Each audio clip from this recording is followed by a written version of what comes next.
and stuff as we go.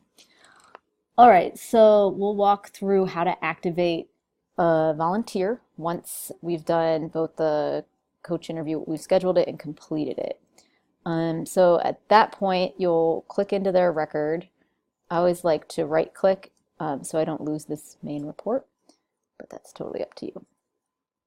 Okay, so there's a few steps to doing this. We'll wait for this to load. First thing you want to do is change them from inactive to active. So what you'll do is you'll click into the contact classification, and then you'll go to edit, and you'll uncheck this, and then there'll be oh good. So oh no, I think we will have to do the second step. Let me take a look. For some reason on the volunteers, it's a two-step process. On the students, you do that and everything's done. But on volunteers, you have to scroll down and you have to change the record type down here. And you'll select volunteer and continue. So that's step one. And then step two is going to be to transfer over their activity choices into the contact classification. So I believe, if I remember correctly, that there's two places where you'll see the activities. You'll see them here, which this looks like it's incorrectly, or comma correctly, not incorrectly. And then I think it's also in the, where is it? Open activity here. So what I found is the easiest thing to do is to just copy these, and then in the contact classification you click add subjects.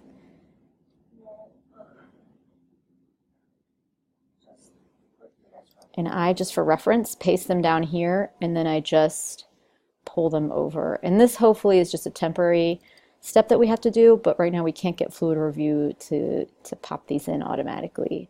And for the platform to work, you have to have them in both places, both in that contact section and the section. Okay, ceramics, painting, arts and crafts, hip hop, baking, cooking. Okay, is that everything? I think so. Okay, and then you can just delete it from there. So you'll save.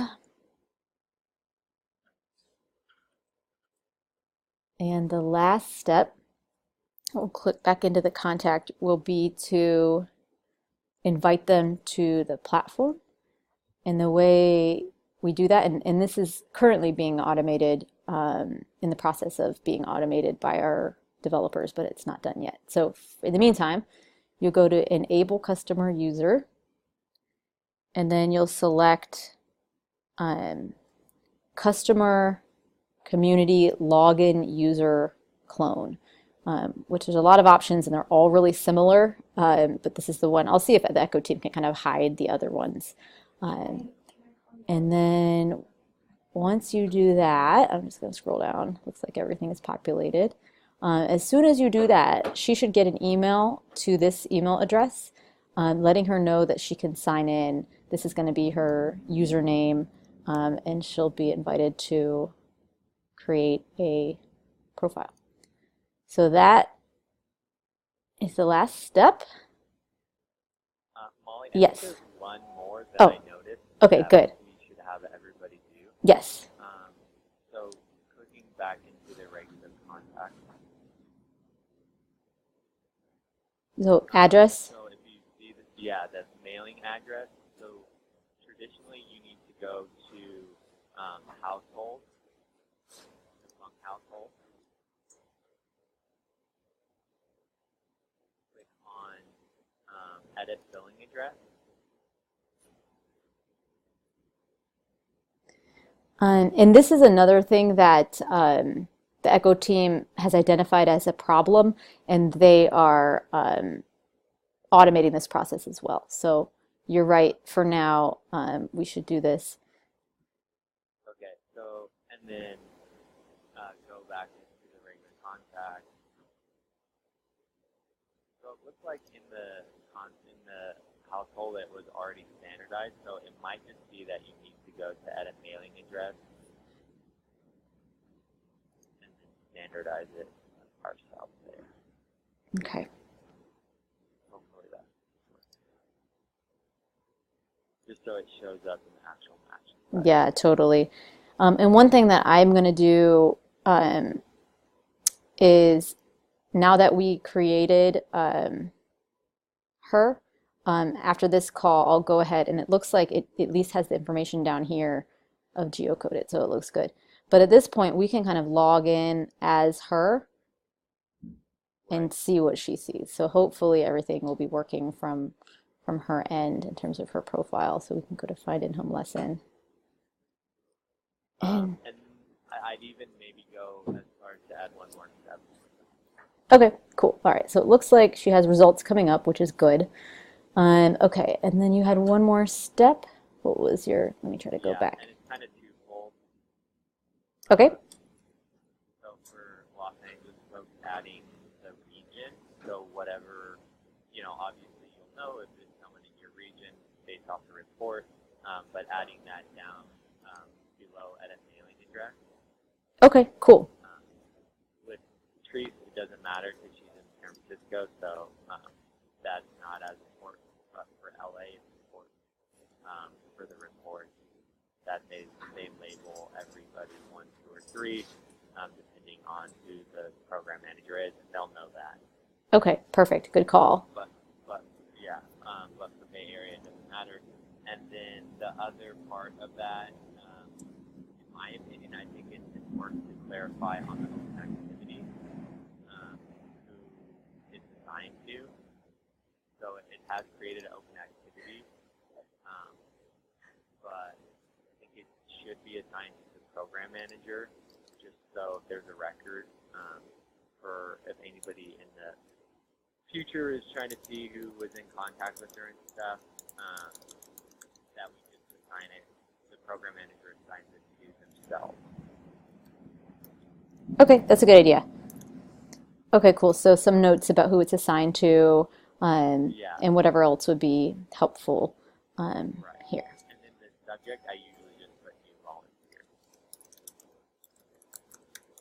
Okay, cool. And some of these things, well, this I can add to the automation. Just every new volunteer will get that as the subject, so that I can add, but this we'd have to do by hand. Right. Okay, cool. Yeah, and then actually assign it to. Oh, I see. Right. Yeah, and down the line, I think there's some more complex coding we can do where if these zip codes then assign to, but I'm not sure if Fluid Review can do that, but it might be something that we can create like a workflow internally. Okay. All right, great. Anything else you can think of that we missed? I think that the other thing is, and we can automate this as well, I believe, with when we go to change them over from inactive to active, sending them the basic welcome email with the handbook and stuff. That is something that I do manually right now, and probably program managers will need to do manually. I have the template of the email that I send, but that is also important to know. Okay, yeah, that's a great idea. And I think both on the student side and the volunteer side, we could automate that. So basically, whenever, whatever step we decide, when they're assigned a region or whatever it is, it'll automate an email that goes to them. But yeah, for now we should do it manually. So we'll train them on that. Is it on Monday? I think we have the meeting. Whenever that meeting is. I think it's not next Monday, but the fall. Okay, cool. So great. This video will be for reference. I'll go ahead and pause it here unless you can think of anything else, and then we'll do a nice, clean, step-by-step, like user guide. But in terms of the visual walkthrough here, is there anything else we should add before we close it out? I think that's it. We can that I clean. Okay. All right. Let's end this video. Here we go.